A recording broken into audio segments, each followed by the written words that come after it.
आप सभी का यहाँ पर आने पर अभिनंदन करता हूँ और आपको ये बताना चाहूँगा कि मैं मूलतः कुरुक्षेत्र जिला में एक लाडवा स्थान है, वहाँ का रहने वाला हूँ और 1987 में सबसे पहले विधायक बना था हरियाणा में और उसके बाद फिर देवीलाल जी की सरकार में रेवेन्यू पार्लियामेंट्री सेक्रेटरी रहने का मौका मिला और उसके साथ बाद फिर 96 से 99 तक बंसीलाल जी के साथ भी 3 साल वेयर हाउसिंग कॉरपोरेशन के चेयरमैन के रूप में काम करने का मौका मिला और उसके बाद फिर मैं 99 में अम्बाला से लोकसभा लड़ा और तीसरी बार अब अम्बाला लोकसभा से ही 3.5 लाख वोटों से जीतकर मेंबर पार्लियामेंट बना हूँ। आदरणीय प्रधानमंत्री जी ने MOS की जिम्मेवारी दी है। मैं पहले भी भारतीय जनता पार्टी में ऑल इंडिया सेक्रेटरी रहा हूँ 25 साल पहले और उसके बाद जब मोदी जी वहाँ मेरे लोकसभा क्षेत्र में पंचकुला रहते थे एज ए ऑर्गेनाइजिंग सेक्रेटरी, तो उस समय इनकी देखरेख में ही मुझे हरियाणा बीजेपी का अध्यक्ष बनाया गया था। मैं यहाँ MOS के रूप में काम कर रहा हूँ, जल शक्ति मंत्रालय में और सोशल जस्टिस में, और यहाँ पर काम करने में बहुत अच्छा एक्सपीरियंस मिल रहा है कि जैसा कि जल शक्ति एक नया मंत्रालय बना है और प्रधानमंत्री जी भी बहुत दिलचस्पी से इस मंत्रालय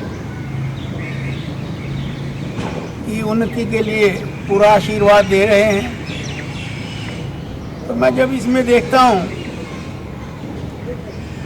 तो इसमें एक तो नमामि गंगे का हमारा प्रोजेक्ट है जिसमें हमने 300 से ऊपर प्रोजेक्ट लिए थे और उनमें से बहुत सारे सैकड़ों की संख्या में प्रोजेक्ट पूरे हुए हैं और इसके लिए 20,000 करोड़ रुपया एक एलोकेट हुआ था और 8,000 करोड़ रुपया एक इसके लिए एलोकेट हुआ था। उसमें बहुत ही शानदार रिजल्ट हमारे मंत्रालय ने दिए हैं और अब मैं बड़े विश्वास के साथ कह सकता हूँ कि अब की बार जो कुंभ भरेगा हरिद्वार में, तो हम गंगा का पानी ना केवल नहाने के काम आएगा बल्कि उसको हम पी भी सकते हैं। इतना साफ पानी जो है वो होगा और उसके लिए हम सारी देखरेख हमारा मंत्रालय कर रहा है। इसके जो दूसरा सेक्टर है हमारा CWC सेंट्रल वाटर कमीशन, उसमें हम सारा ये देख रहे हैं कि हमारे यहाँ पानी के 3 सोर्सेस हैं। ग्लेशियर से बर्फ़ पिघल कर पानी आता है और बरसात से पानी आता है या फिर भूजल से हम जो है वो पानी लेते हैं। हमारे देश की आबादी दुनिया का 18% है, लेकिन पानी हमारे पास केवल 4% है और जो रेन वाटर है उसका हम 8% ही बचा पाते हैं। शेष पानी जो है वो नदियों के माध्यम से बहकर समुद्र के अंदर चला जाता है। तो अटल जी ने एक महत्वाकांक्षी योजना इंटरलिंकिंग ऑफ द राइवर जो है वो बनाई थी, और उसमें हमने 30 स्थानों को चुना था कि अगर इनकी इंटरलिंकिंग हो जाती है तो हम काफ़ी मात्रा में वर्षा के पानी को बचा पाने में कामयाब रहेंगे। तो उनमें से एक योजना जो है केन बेतवा, वो बहुत नज़दीक पहुंच गई है, और उसमें उत्तर प्रदेश और मध्य प्रदेश के मुख्यमंत्रियों से भी हमारी बातचीत हुई है। थोड़ा सा नॉन सीजनल वाटर के ऊपर थोड़ी सी बात अटकी हुई है। जैसी वो बात सिरे चढ़ती है तो हम देश को पहला इंटरलिंकिंग राइवर का जो है वो देने में कामयाब हों। इसी तरह से हम वाटर की क्वालिटी को बनाए रखने के लिए जो है वो एक्वा सिस्टम के माध्यम से सारा पता लगाते रहते हैं कि कहाँ पर कैसा पानी है, कितनी सतह के ऊपर है, और वो भी हमारा काम जो है इसमें मंत्रालय का एक मेन काम हमें उसमें देखने को मिलता है। और फिर जो दूसरे विभाग इसमें मिलाए गए और जो हमने ODF प्लस किया है, तो उसमें 11 करोड़ से ज़्यादा जो है शौचालय बनाकर एक विश्व कीर्तिमान स्थापित भारत ने किया। और पिछले साल हमने 2 अक्टूबर 2019 को ही इस टारगेट को पूरा कर लिया था। और अब जो है ODF प्लस उसकी ओर हम बढ़ रहे हैं कि जो हमने ये विश्व कीर्तिमान बनाया है इसकी सस्टेनेबिलिटी बनी रहे, तो उस दृष्टि से हमारा मंत्रालय काम कर रहा है। और अभी पिछले साल लाल किले की प्राचीर से जो आदरणीय प्रधानमंत्री जी ने नल से जल योजना के बारे में जो घोषणा की थी, उसमें 3,60,000 करोड़ रुपए की लागत से 2024 तक सारे देश के अंदर नल से जल प्रदान कराना है। और आज़ादी के बाद 70 साल में हम 3 करोड़ 25 लाख घरों में ही लगभग नल से जल दे पाए थे, लेकिन जितना काम 70 साल में हुआ उतना ही काम हमने एक साल के अंदर 3 करोड़ 25 लाख घरों में नल से जल दिया है। और इस वर्ष भी हमारे इस जो फाइनेंशियल बजट आया है उसमें कई हज़ार करोड़ रुपया जो है उस स्कीम के अंतर्गत रखा गया है। इसी तरह से स्वच्छता के लिए रखा गया है। और अब पहली बार अर्बन डेवलपमेंट मिनिस्ट्री के अंतर्गत भी जो है 2,87,000 करोड़ रुपया नल से जल स्कीम के अंतर्गत रखा गया है, और उसमें भी 3.25 करोड़ घरों के लगभग नल से जल पहुंचाया जाएगा। इसी तरह से 1,31,000 करोड़ रुपए से भी ज़्यादा राशि से स्वच्छता अभियान जो शहरों के अंदर चलेगा, उसके लिए सारा मंत्रालय ने, अब फाइनेंस मिनिस्ट्री ने इसके लिए प्रावधान किया है। तो उस दृष्टि से भी हमारा मंत्रालय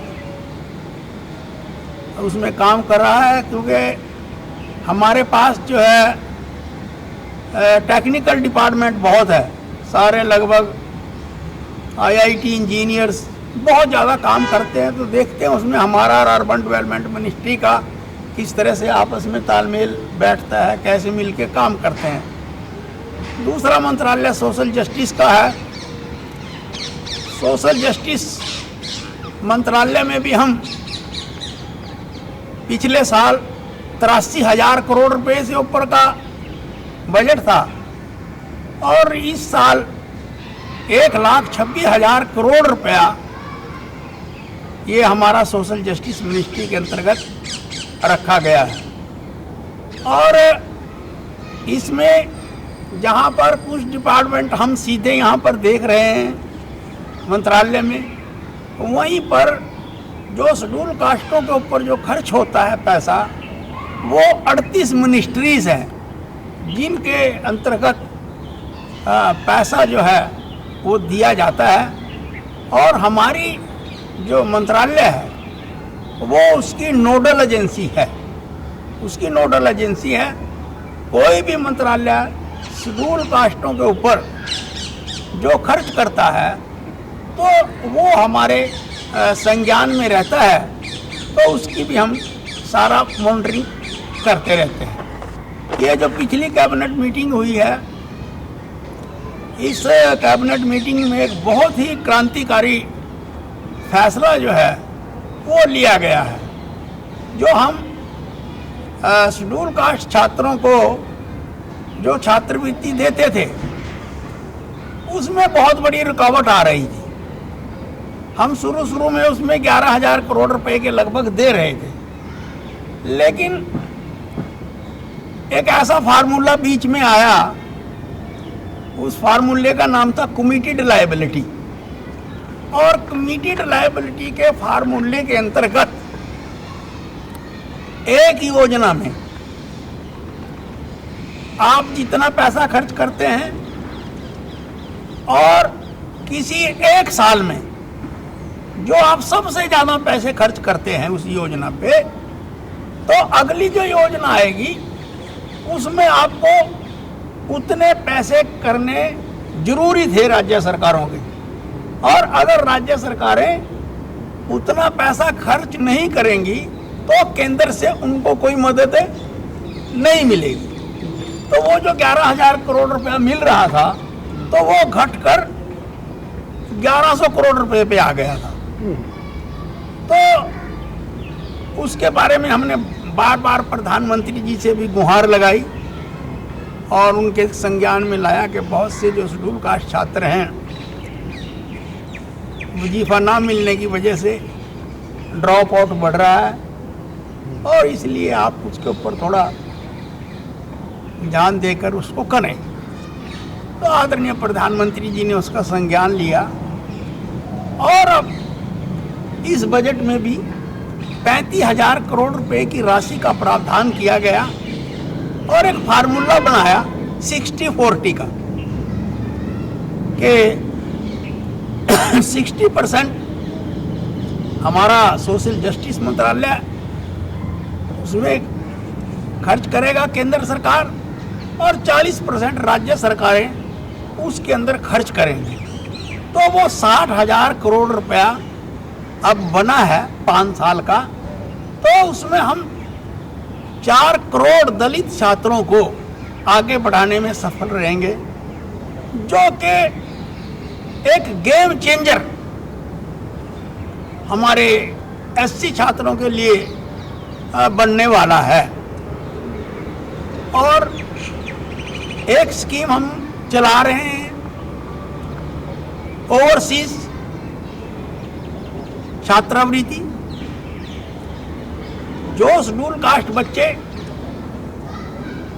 60% मार्क्स के साथ जिनके पेरेंट्स की सालाना इनकम 8 लाख रुपए तक है और जिनकी आयु 35 वर्ष से कम है, ऐसा कोई भी छात्र किसी विदेश की यूनिवर्सिटी के साथ टाई अप करके अगर वो यूनिवर्सिटी उसको पढ़ाने के लिए राजी हो जाती है तो हम ऐसे बच्चे को उसका सारा खर्चा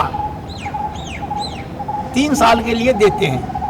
उसको पीएचडी पोस्ट ग्रेजुएशन विदेशों में करवाते हैं और उसके लिए साल में हमने 100 स्लॉट रखे हैं। और मुझे आपको ये बताते खुशी हो रही है उसकी वैसे तो एवरेज 17 लाख है एक छात्र के लिए जो आ रही है, लेकिन 8-10 छात्र ऐसे भी हैं हमारे पास कि जिनको हमने 1 करोड़ से 1,75,00,000 रुपया तक हम एक छात्र के लिए अनुदान राशि जो है ओवरसीज स्टडी के लिए दे चुके हैं। और जो भी प्रतिभाशाली बच्चे इस क्षेत्र में आकर आगे बढ़ना चाहते हैं तो उनके लिए हम तैयार हैं। और ये जो स्लॉट है अगर 100% पूरा हो जाता है तो इसको आगे बढ़ाने के लिए भी हम तैयार हैं, क्योंकि एक बार जब बच्चे नहीं मिले थे तो 100 तो 1 साल के हो गए, तो उस साल में थोड़े बच्चे मिले तो हमने उसको कैरी फॉरवर्ड कर दिया, तो वो फिर आगे 100 की बजाय 187 बन गई संख्या। तो एक हमारी स्कीम ये भी उसके अंदर हमारे डिपार्टमेंट की चल रही है। दूसरा, हम 260 करोड़ रुपए से भी ज़्यादा से नशा मुक्त भारत, हमने 15 अगस्त को ये स्कीम एक लॉन्च की थी, उससे पहले भी चल रही थी, लेकिन 15 अगस्त को 272 जिलों में हमने नशा मुक्ति केंद्र खोलने का फैसला किया।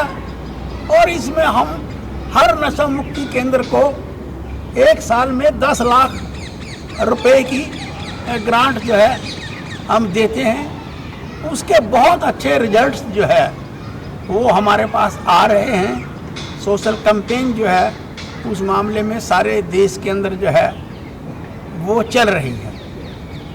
और ट्रांसजेंडर्स, उनके लिए हम 2019 में एक नया बिल लेकर आए उनके राइट्स के लिए।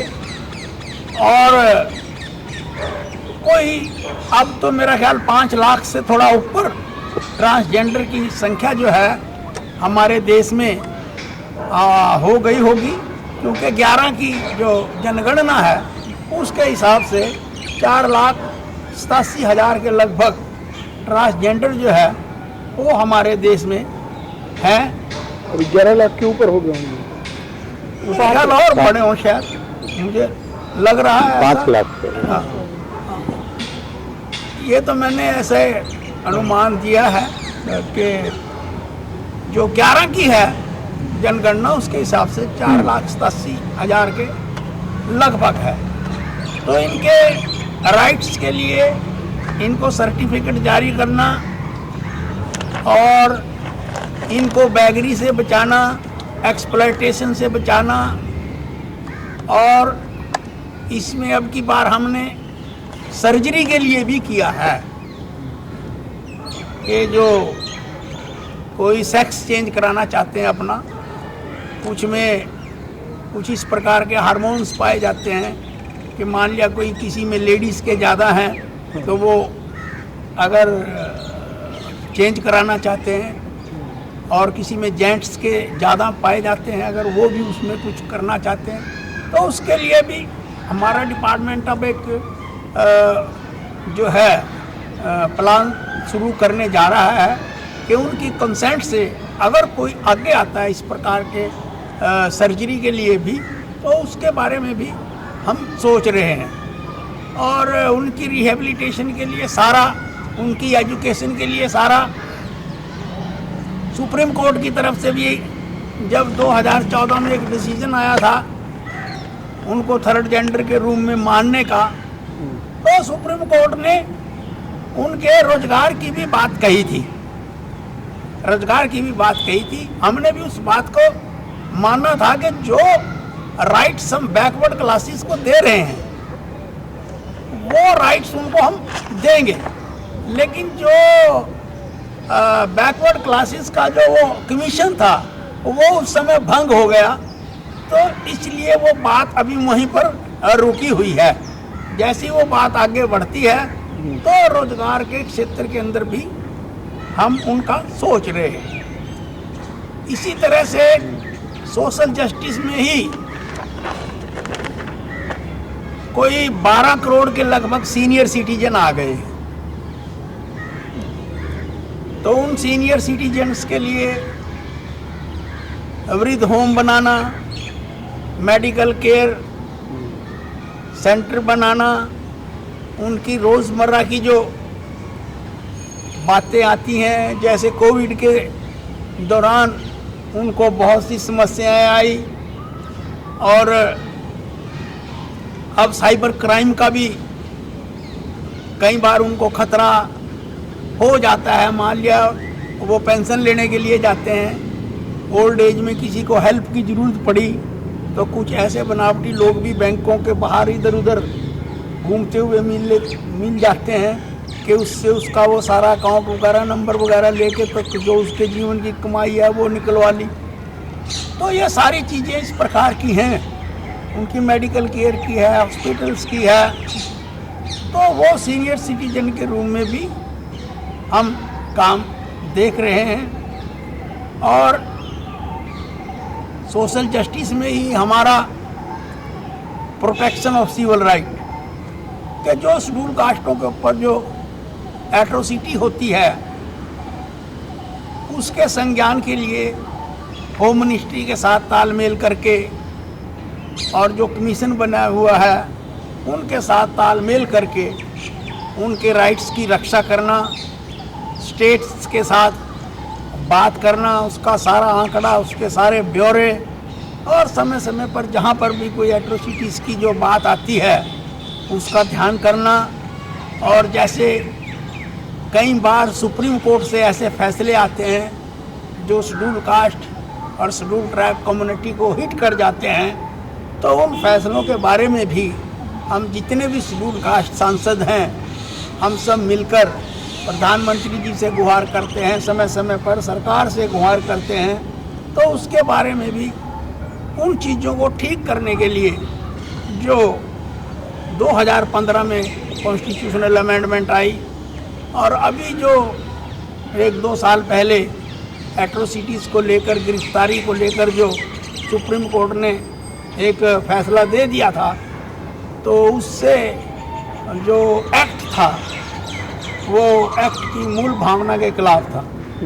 तो उसको भी हमने मिल के जो है दोबारा से पार्लियामेंट के अंदर उसको चेंज कराया। तो उस दिशा के अंदर भी हमारा डिपार्टमेंट जो है वो काम कर रहा है। और इसके अलावा देश में जो है 2-2.5 करोड़ से ज़्यादा जो हमारे दिव्यांगजन हैं, तो आदरणीय प्रधानमंत्री जी ने एक नया नाम पिछले वर्षों में दिया था, तो उनको भी पैरों पे खड़ा करने के लिए हमारा डिपार्टमेंट जो है वो समय समय के ऊपर उनको इंस्ट्रूमेंट प्रदान कराने के लिए जो है वो सारे देश के अंदर कैंप लगाता है, और वहाँ पर उनको अंग प्रदान कराए जाते हैं। तो उस दृष्टि से भी हमारा डिपार्टमेंट काम करता है, उनकी एजुकेशन के लिए, उनकी रिहैबिलिटेशन के लिए, उनकी आर्ट को निखारने के लिए। और कई बार कुछ बच्चे जिनको सुनता नहीं, तो उनको वो कोक्लियर कोई इस पर इम्प्लांट, हाँ, तो वो पहले उसकी कीमत 6 लाख रुपया थी, अब कुछ घटी है। तो ऐसे इंस्ट्रूमेंट भी हम उन बच्चों को प्रदान करा रहे हैं, जिससे उनकी श्रवण शक्ति बने और वो देश की मेन लाइन के अंदर जो है वो आए।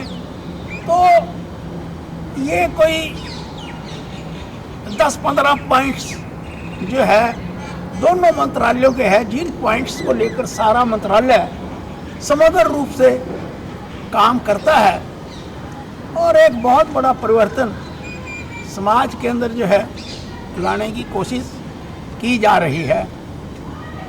तो इतना तो ये दो मेरे डिपार्टमेंट्स के बारे में।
Download Tarang online radio app from Google Play Store.